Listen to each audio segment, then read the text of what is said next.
nima deysiz? O'ta idealniy chiqadi. Pastasini ham 100 so'z bo'ladi. Ha, cho'tka qiladilar. Udar. Assalomu alaykum akalar. Biz YouTube'da kuzatib boruvchilar mana. Navbatdagi zinamizni ham tayyorlab bitirdi u. Polxaytekzini.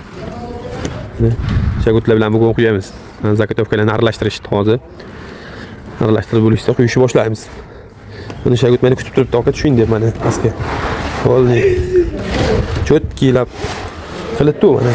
2 qavat armaturalarni tashab mana. Armaturalarni ham 2 qator mana. Mana. Bo'ldi. Polxaytek Poneplexdan qo'yib chiqqanmiz. Mana shu splashatka, bu yerda ham 2 ta stupenka bor yana. Yana splashatkada.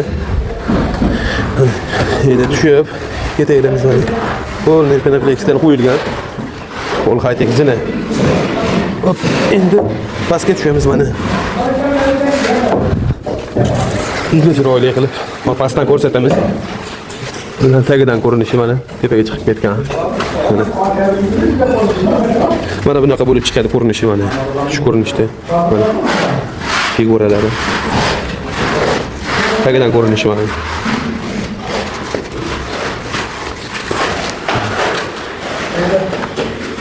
Tagidan ko'rinishi zinamizni. Bu bitgan holati. Hozir keyingi etajini quyamiz bugun. Mana. Bo'ldi. Mana. Bu joylarga svet qo'yiladi. Mana bu joylarda gul figurasi mana. Mana tagidan ko'rinishi. Juda cho'tki, xudo xolasa. Ideal mana. Ovqat pishirib yozibdilar mana betga. Mana. Cho'tkilab quyamiz. Xudo xolasa. To'kuribdi? To'kurmadi. Mana. Uzoqdan ko'rinishi. Mana. O'ta ideal chiroyli chiqqan mana. Mana ko'rinish. Cho'tki turibdi mana. Okalar mana kechaga quyishni boshlagan zinamizni ham quyib tugatdi.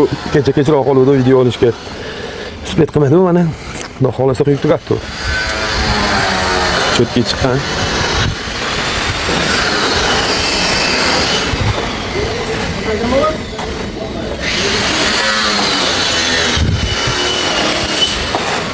Bunun chetasi mana.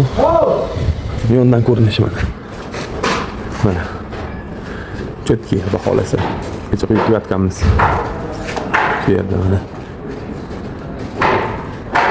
15 kundan keyin apalkasini yechamiz endi buni. Cho'tkilar tekislab qo'yilgan.